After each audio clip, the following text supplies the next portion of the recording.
Rishi Sunak has already stated that the government is going to appeal the ruling of the judges and over Rwanda, and the Court of Appeal judges ruled that Rwanda doesn't provide enough safeguards to ensure that asylum seekers who are sent to Rwanda won't automatically be sent back to their own country or to worse.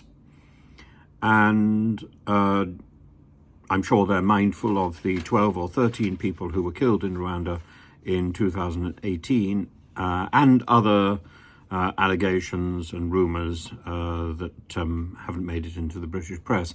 And two of the judges were firmly of the opinion that this was wrong, and one judge was more cautious. And Sunak is not cautious at all. He says that he strongly believes that the Rwandan government has provided the assurances necessary to ensure there is no real risk that asylum seekers relocated under the Rwanda policy would be wrongly returned to third countries, something that the Lord Chief Justice agrees with. Rwanda is a safe country, the High Court agreed.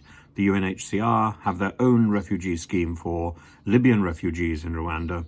We will now seek permission to appeal this decision to the Supreme Court. The Rwandan government insists that it's one of the safest countries in the world and has been recognized for its exemplary treatment of refugees, yes, shooting them. The case to the appeal judges was brought by 10 people from countries including Syria, Iraq and Albania who arrived in the UK in small boats together with asylum aid, who argued that the policy was unlawful, and I believe also the people against torture. The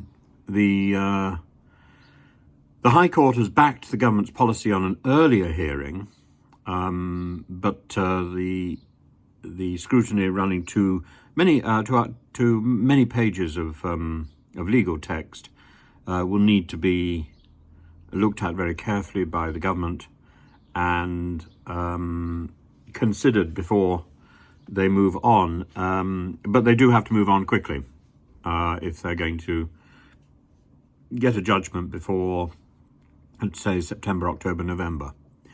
The freedom from torture, that's the people I was thinking of, freedom from torture people described the judgment today as a victory for reason and compassion. Of course, it's an interim judgment because this will now go to the Supreme Court, and there will be serious arguments made in the Supreme Court for the acceptance of the Rwandan scheme.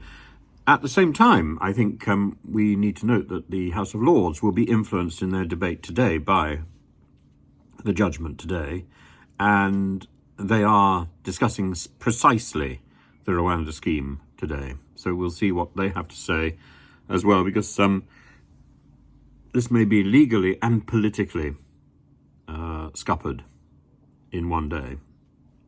Let's see. The Home Office has so far spent a huge amount on Rwanda, on this Rwandan scheme, in the knowledge that it, quote, pushes the legal framework, pushes the edge of the legal boundary, I think was Suella Braverman's terms.